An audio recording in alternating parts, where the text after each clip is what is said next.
We have Neale Donald Walsch, and he is talking about his newest book, The God Solution. And so I want to read a quote in here. Humanity's biggest dilemma relating to God is not whether people think there is or is not a God, but what those who think there is a God hold as their belief about God. So that is the topic of the show today. So welcome, Neale.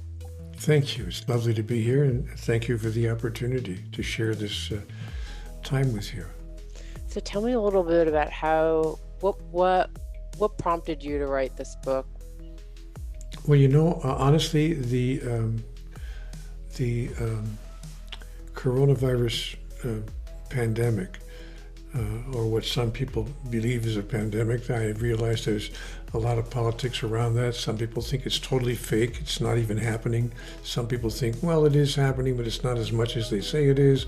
Some people say it's a real pandemic, but without getting into the politics, there certainly is a global situation, and it has caused some economic collapse, some economic despair around the world as well, and created other fallout effects also. And so, when I saw the whole world just trying to figure out a way to navigate this experience, I realized, we have a dilemma around this idea of God. We're not quite sure, where God fits into all of this. I was reading online a couple of months ago that surveys have been taken, sociological surveys have been taken through the years, and even most recently in the past 5 or 8 years, in every culture on the planet, asking the question, do you believe in a higher power? And I didn't realize, but 8 out of 10 people, that's 80% of us, believe in some sort of higher power. We may not agree on the fine print, but we all agree there's something larger going on than just us. With that background, I began to wonder, if there is a God, if there is a higher power of some sort, I'm sorry, if there is a higher power of some sort, what's the problem here? Why is the earth such a mess? Why are we continuing to be in such dilemmas? Not just the God dilemma, but the human dilemma. One issue, one crisis after the other, really through the centuries. Where is God in all of this?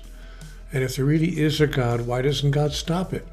Why doesn't God, turn things around for us or stop us from getting into these difficulties to begin with? So I began to think we have a real God dilemma here, because not only do 80% of us believe in God, statistics tell us that there are 4,300 religions on the face of the earth. Wow. Yeah, I didn't make that number up. That's an actual count. Wow. 4,300 religions on the face of the earth. So with all of that belief in God, what good is it doing us? What's the point of having a God if life is going to fall out the way it's falling out? That's what I call the God dilemma.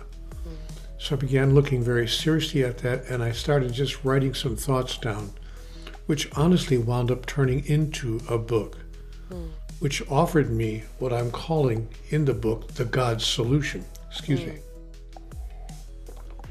And the God solution offers us an answer to the question, where is God in all of this?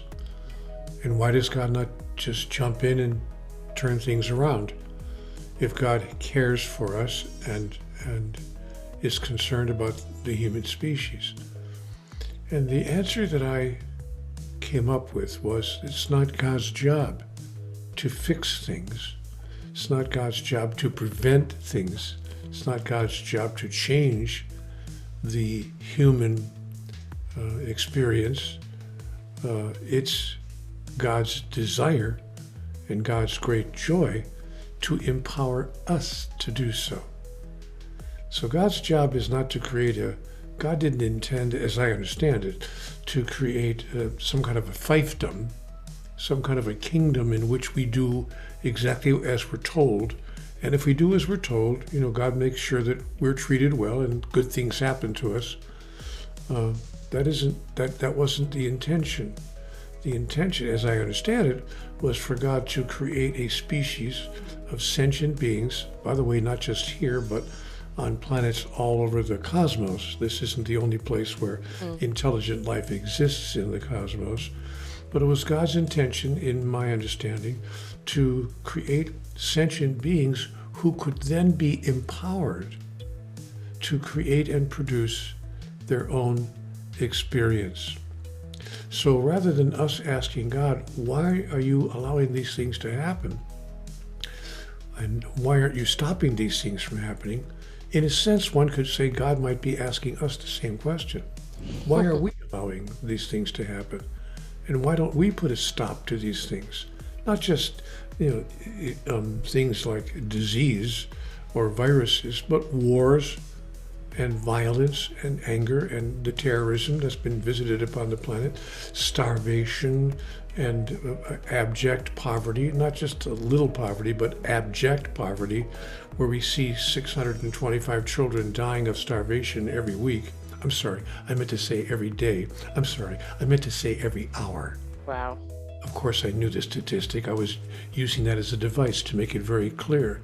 We're talking about 625 children dying of starvation on this planet every single hour.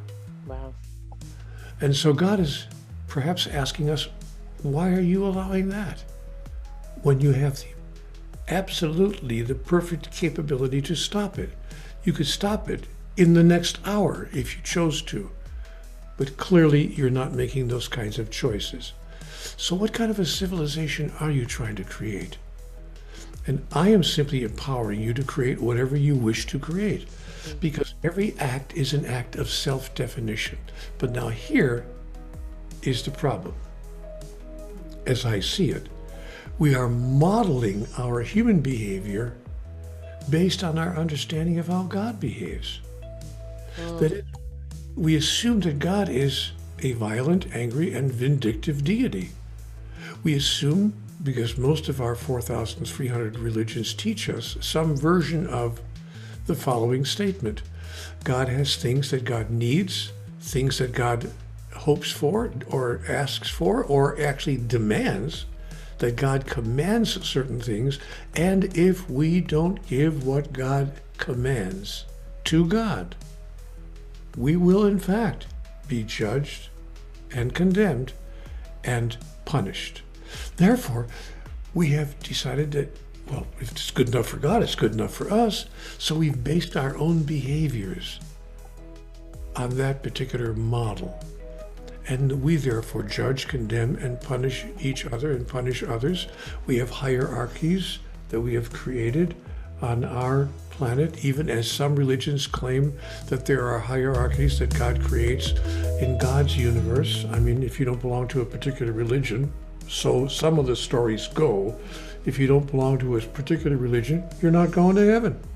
It doesn't matter how kind you are, how compassionate you are, how gentle and caring and patient you are, how understanding and forgiving you are. None of that matters if you don't belong to this particular religion.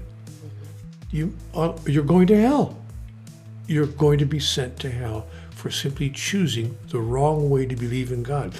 Not even for not believing in God. You believe in God, but simply the wrong way. You didn't choose the right brand. You didn't choose the right religion. So you can tell me all about how you are devoted to God, but you're not in the right religious group. And so God's kicking you out and sending you down to hell. That's the way we treat each other, because it's our understanding of the way God treats us. So what I call the God solution is a brand new way to define God. I am in this book daring humanity to redefine God, to come up with a new definition, because it's my understanding that we simply don't have all the information in. It's not that religions are wrong. You know, the 4,300 religions on the earth are not totally, completely, and absolutely wrong. If they didn't have some wisdom, and I mean good wisdom to share with us, they wouldn't have lasted this long. It's just that they don't have all the information.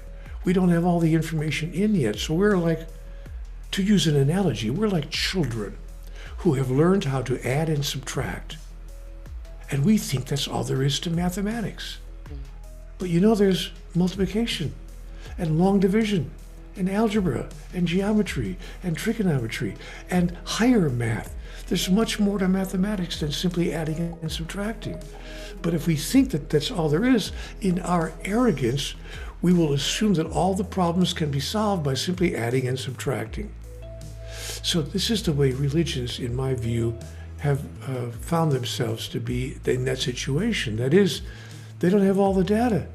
So I have a question that I've placed before humanity, and the question is this: is it possible, just possible, that there's something we don't fully understand here, the understanding of which would change everything? Is it possible there's something we don't fully understand about God, about life, and for that matter, about each other and ourselves? And of course, in my view, the answer is yes. We're a very young, immature, primitive species.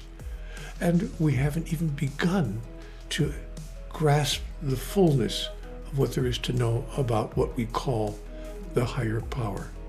So I'm offering a new definition. Not only do I dare humanity to come up with a new definition, I've also offered a new definition. And that new definition is a two-word definition of God. What if God was simply defined as pure love? Now, you know, when I say this in front of a lecture audience, audiences say, oh, Neale, nothing new there, nothing new there. Everybody agrees that God is love. We may not agree on some of the other ideas, but there's no one who would disagree that God is love. Of course God is love. I said, whoa. I didn't say that God is love. I said that God is pure love. That's a particular brand of love. Mm-hmm. So then the audience says, well, what's the difference?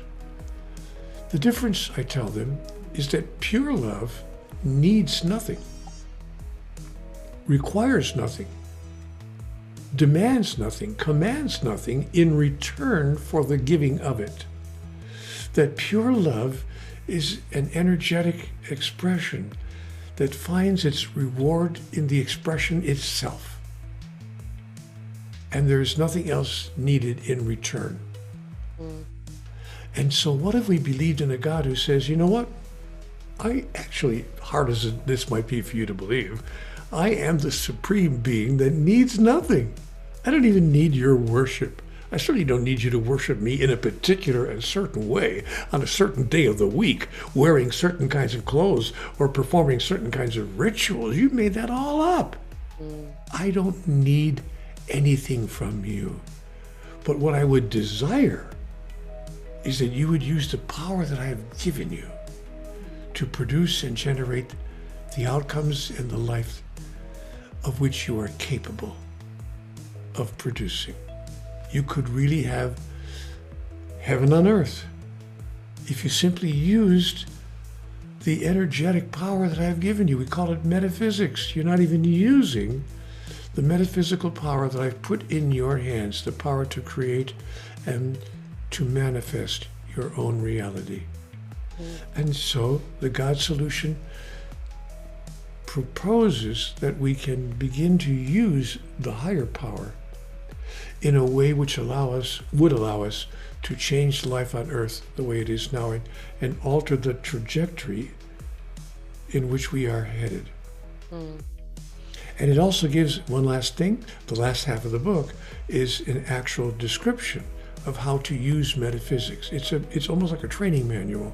The last half of the book shows how we could use metaphysics, how we can apply that power in everyday life to manifest as a collective known as humanity, the life of our dreams and of our desires. We don't have to live this way anymore. We don't have to have leaders of nations acting like 4-year-olds. Our missiles are bigger than your missiles. You know, really? Nor do we have to have religious leaders telling us things like the Pope said just the other day, the Catholic Church just announced that it cannot bless same-sex marriages because, in the words of the Catholic Church's announcement, God cannot bless sin. So we are told that if you're not a Christian, we are told by Christians, of course, that if you're not a Christian, you're going to hell. I mean, it doesn't matter how nice a person you are. Get this, you're going to hell because you're not a Christian. And, you know, you might think that's kind of a tough rule, but as God would say, sorry, them's the rules. Okay, so in your book you talk about, and you just mentioned using the power that is given to us. And so I wanted to take, and you actually have 5 different steps. So presume that the higher power exists, describe the higher power as energy that can be physically felt, call that feeling pure love, and make a switch. Replace the thought with an emotion as your item in your spiritual. So there's these steps.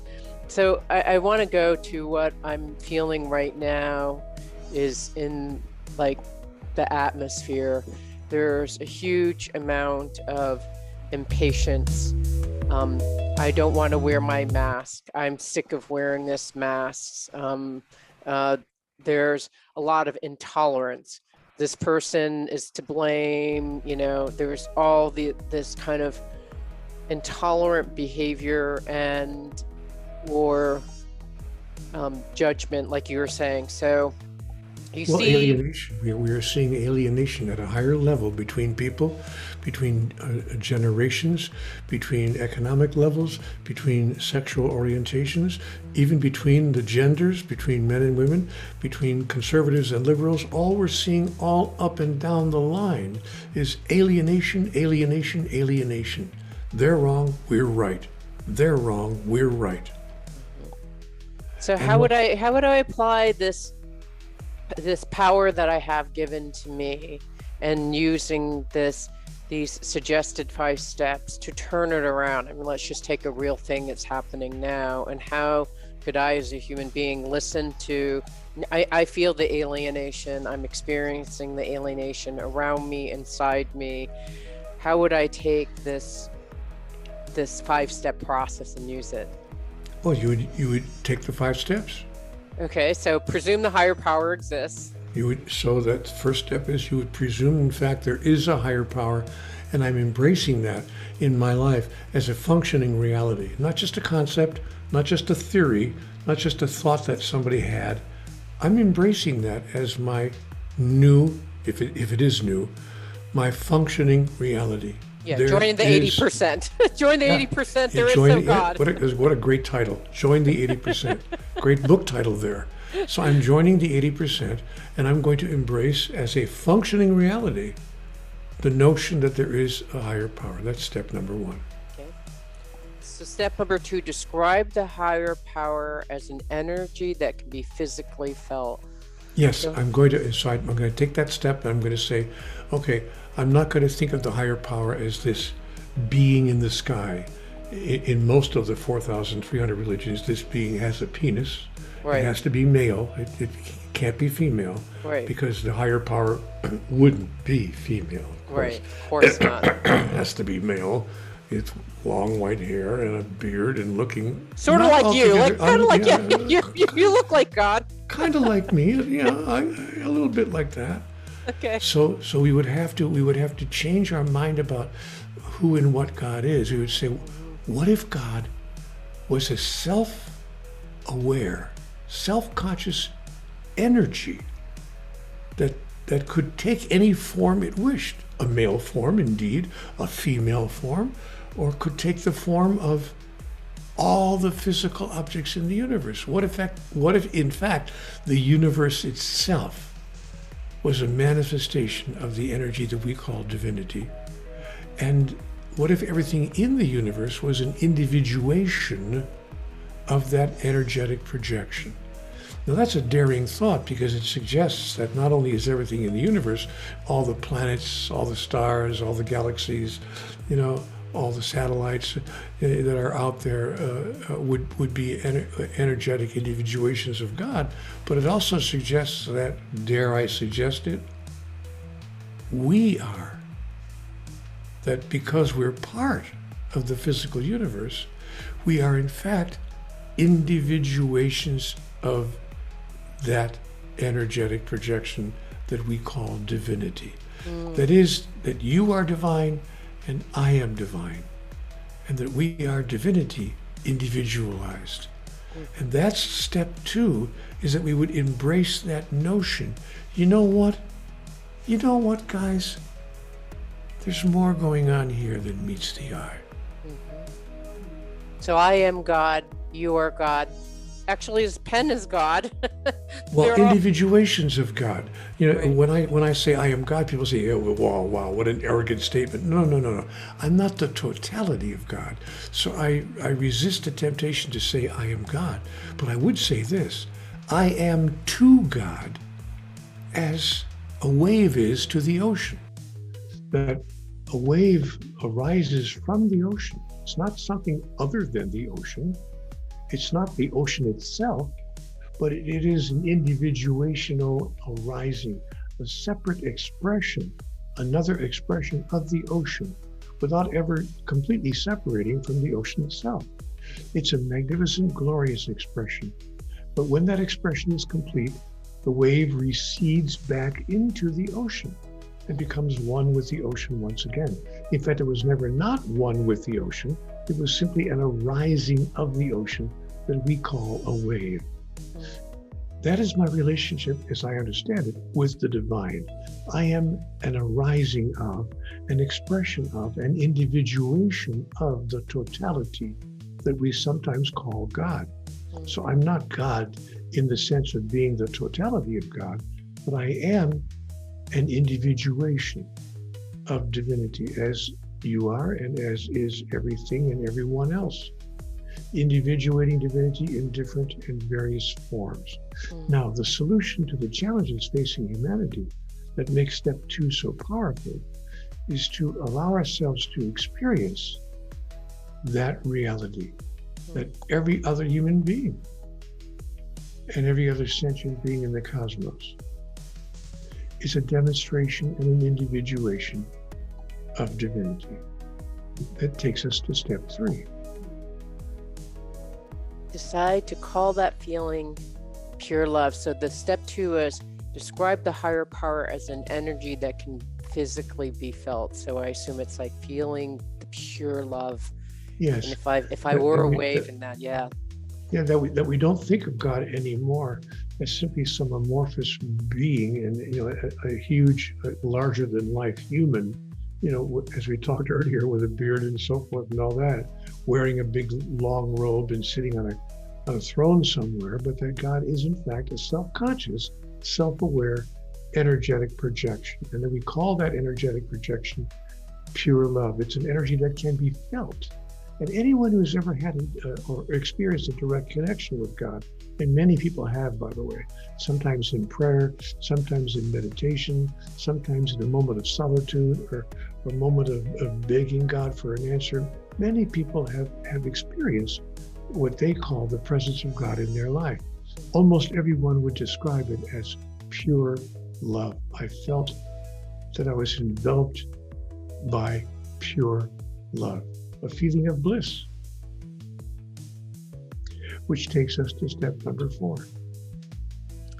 Make an important switch. Replace the thought with emotion as the item in your spiritual metaphysical toolbox in which you will now pay the most attention and of which you will make the most of use. So let's say alienation is I'm so stuck here, I'm so lonely, I'm stuck here and I can't wear a mask, whatever, some alienation kind of thought. How do I translate that to an emotion? And the problem is that we've been hearing for years, change your mind, change your life, change your thinking, change your life. Hundreds of books have been written about how you can, if you can just think in a certain way, you can manifest the reality you wish to manifest. And what we're suggesting in the God solution is that it's not simply about thinking, but in fact, it's about substituting what you're thinking with feeling. It's emotion, energy in motion. E equals motion. It's energy in motion that creates the power, where the power is found to manifest our individual and our collective reality. So our opportunity, if we want to change the alienation we're experiencing on the planet, is to change the emotion that creates alienation, is to have a different emotion, the opposite emotion from alienation, which would be unity, yeah, or oneness. And if we can begin to experience that emotion, and then there's an even more daring suggestion in the God solution. It is suggested that we not only move into our own highest emotion with regard to anything that's arising in life, but in fact, substitute what we would understand and imagine to be God's emotion. What if we decided to project into the universe the emotion that we understand and would expect God to feel in the same circumstance? Would God feel alienated because there's a thought about wearing a mask or losing our identity or our freedom? Would God feel alienated? Or would God feel, wait a minute, maybe there's a way, by discussing it and hearing all points of view, to come to some new and larger way to embrace the present circumstance, where alienation does not have to be part of the experience? Is it possible, I would ask, Neale would ask, is it possible for us to live in a world where some people think, wearing a mask is a good idea? I have no problem with it. I think it's a very good idea. And other people think, I don't think it's a good idea. I don't think it's needed. I don't think it's necessary. Can we find a way for opposites to get along? Or must we be alienated simply because we're different? And that's the problem we've had in these most recent days and times. We've allowed our differences to produce divisions. But differences don't have to produce divisions. And that's what we have an opportunity to change if we wish to do so. We can find a way, this is not a brand new idea. It's simply one that we have yet not been able to, in the 21st century, find a way to resolve. You know what's interesting? We consider ourselves an advanced species, an advanced civilization. Yet we can't even learn to get along. We can't even get along with people who hold points of view that are different from our own. We actually, in some cases, kill each other over the differences in our points of view. What kind of a civilization would do that except the most primitive species you could imagine? So the God solution is to step into this new way of living, which is the creation of a new global ethic based on pure love.